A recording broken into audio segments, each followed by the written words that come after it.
I explored the topic of dorm life at Madison College. My research question was, in the 1940s and 1950s, how did dorm life differ from what it is today?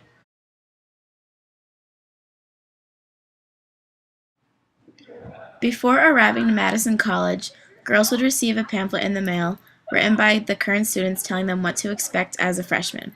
Much of this booklet touched on dormitory life as it is a big transition. They tell you what is provided when you get there. Essentially, none of that has changed. They would give a more specific packing list that included important things you wouldn't normally think of, like a drying rack and a little rug to put in front of your dresser so that your feet weren't cold in the winter. One girl at Madison shows what her dorm was like by drawing a pencil illustration.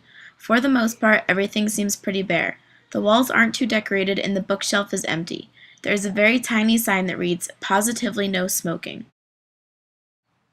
This is ironic because if we look over at the window, we can see an ashtray with a lit cigarette. While smoking was not allowed, it was not uncommon to see people smoking out the window. In addition to smoking, drinking was also not permitted in the buildings, and there were problems with people drinking in the dorms just as there is today. Back in the day, girls would buy their bedspreads after move-in day so that they could buy matching ones. Sometimes the curtains would even match the bedspreads too.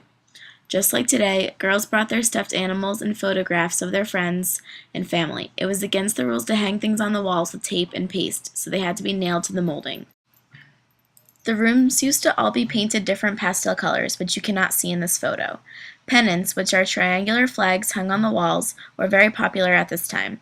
People would hang pennants of the universities that their friends attended as a reminder of them. These girls are actually breaking the rules because they are not supposed to have them nailed or taped to the walls. When hanging out in the dormitories, girls would often listen to the radio, read a magazine, or sew or knit. Those were all of big interest at the time.